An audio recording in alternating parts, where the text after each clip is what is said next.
Welcome, dames en heren. Dames en heren, this is de lezing voor de steenbok, de maag en de stier. Dames en heren, jullie stier, some sort of a news. Okay, maandag, good news come in, een eind voor een vriend of een kennis. Mensen nou recognize wat een vriend of een kennis heeft gedaan. Je krijgt om te horen dat iemand is ziek op maandag of ergens in this week. Dinsdag geen nieuwe start voor een kennis of een vriend. Some sort of a communication is now binnen. Mensen now recognize what a craveman have gedaan. A craveman that is a whole boss of a whole supervisor. Die komt nou achter wat de craveman heeft gedaan. En ik denk dat this craveman is also on drugs. The craveman is, flipping, pipping. Die is ook on drugs, okay? Woensdag some sort of a excuses come voor jullie earth sign. Woensdag krijgen jullie earth sign terug een contractual overeenkomst, omdat mensen is nou van op de hoogte dat een waterman samen met een crave en een corrupt advocaat of een corrupt legal person created some sort of a contractual overeenkomst om geld te krijgen. En mensen nou krijgen inzicht en recognize the fraud dat deze mensen hebben gedaan. Is een crave, is een watermanvrouw en een watermanman. But the watermanvrouw is like iemand in a corporation institution, a override institution that created some sort of a fraud by creating some sort of a contract for an other person, and mensen now recognize that was niet de juiste persoon, okay? Donderdag, de waarheid is hier uit over a family. Mensen now have inzicht that the family ging achter the co-workers. So it says, jullie work for a family. And this family have such a heart and jaloezie tegen jou. Ging jou tegenwerken. En nou mensen is nou achtergekomen wat de family heeft gedaan. Dus een paar mensen in een family gaat in de gevangenis. Dus it says, jullie work voor iemand en dat person door jaloezie en haat gebruikt zijn familielid jou tegen te werken. En nou de rechter, de justice, mensen in authority nou recognize dat deze familie probeert iets onder de tapijt te vegen en recognize dat je boss, je supervisor gebruikt hun familielid om jou tegen te werken. En deze familielid wordt gepakt en gaat in de gevangenis, okay? En ik denk dat is een lesson for this person. But this person is, so it says, there is a group of mensen dat denken dat ze zijn boven de law, okay? Niemand is boven de law, dames en heren. Niemand, okay? En deze family is a crime syndicate family, okay? Deze family co-create criminal activity. It's a crime syndicate family. En deze family heeft deze dingen gedaan. Dit is niet de eerste keer, oké? Dus ik zie dat jullie aarde mensen nou recognize en advocaten nou begin te zien een netwerk of een groep van mensen dat create fraud. Six van zware een situatie is niet over, omdat mensen zitten dieper om te bekijken een family, oké? And mensen now recognize that the family is so it says the family, de mensen zijn criminal. Die create gewoon fraud. Die create diefstal, die falsify informatie, die access aan de mensen, telefoon aan de mensen, e-mail.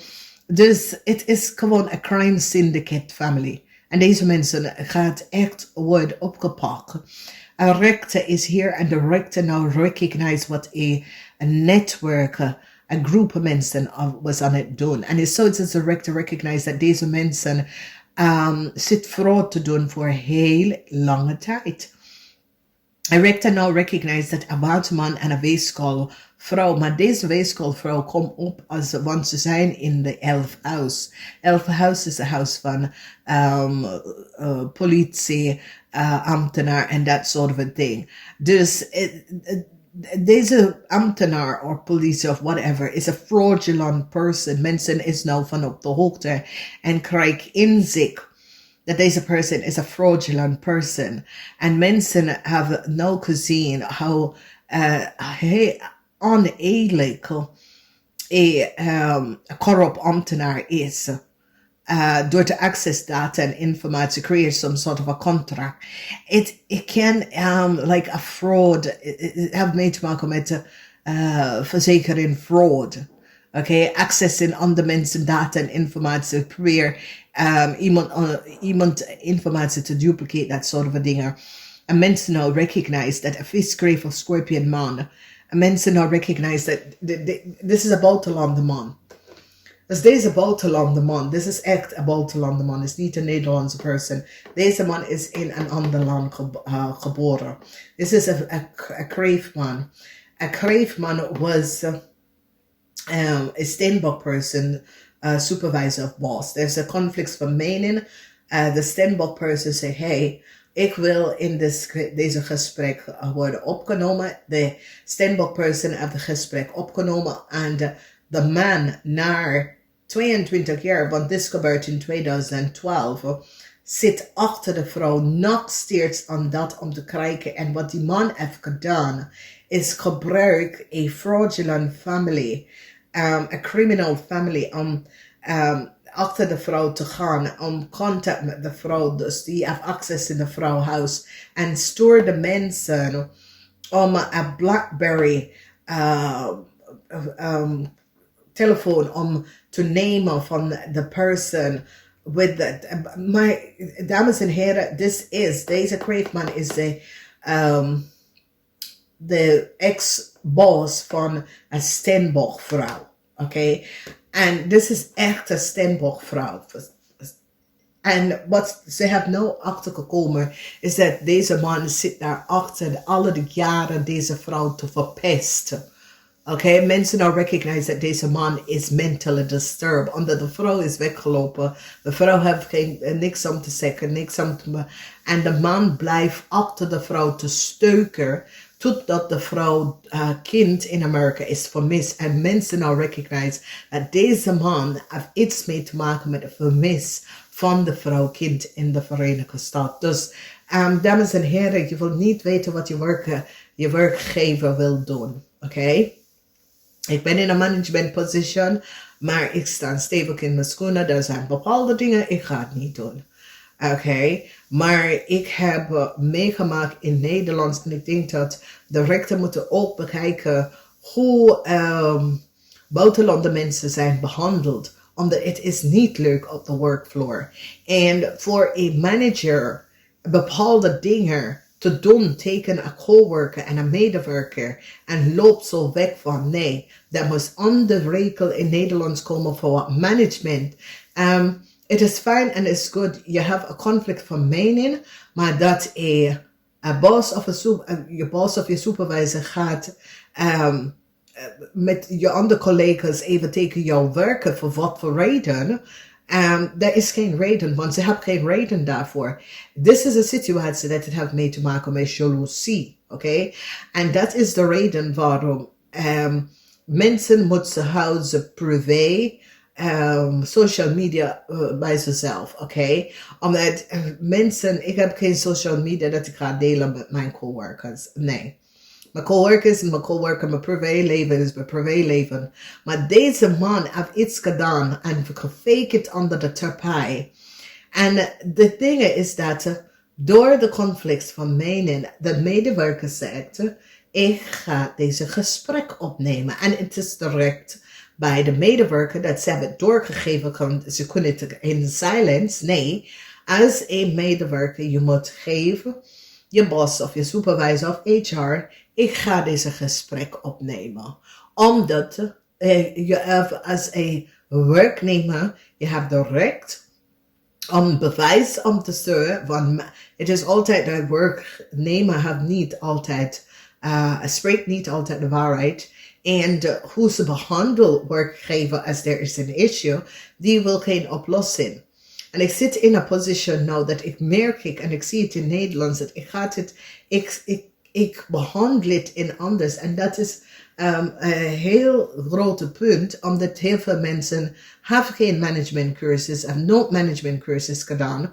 En dat is de reden waarom ze kan niet conflict vermijden of weet hoe te gaan met conflict. En deze kreefman, het is iemand dat denk nog steeds dat ze zit op de university en ze doet beerfeestjes. Oké? Nou, ik denk dat als je bent 34, dan realiseer je dat de tijd en de tijdspan van de university is overlappende. Dus deze persoon is iemand die doet alle de spelletje wat je doet wanneer je begint university en dat soort van dingen. Dames en heren, dat kan je niet doen met volwassenen en de leven van je werknemers, oké?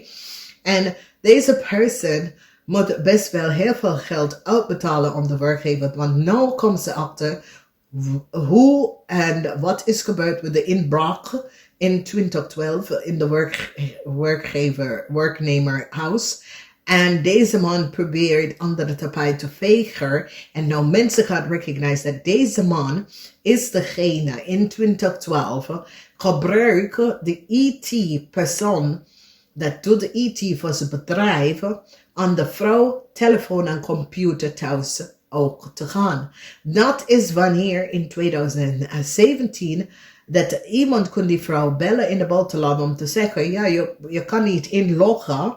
Die heeft de vrouw telefoonnummer aan haar DigiD veranderd. En de vrouw heeft met haar DigiD ingelogd, ze deed haar dingen en dan ze kreeg zo'n soort van belletje. Ze ging haar DigiD in te loggen voor iets. En dan zag dat ze kan niet inloggen. Die zette haar telefoonnummer van de coworker. Dus wat de mensen hebben gedaan, dames en heren.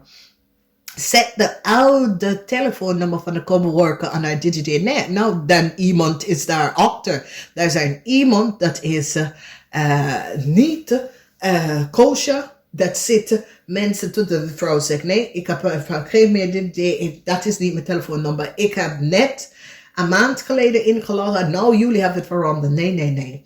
Dus dames en heren, daar is corruptie in Nederland. Daar is corruptie, ik wil het niet accepteren, maar door dingen dat is gebeurd, en je ziet hier met deze vrouw, want deze vrouw work in some sort of override institution, have access naar mensen, data en informatie. Dames en heren, daar is een private recht.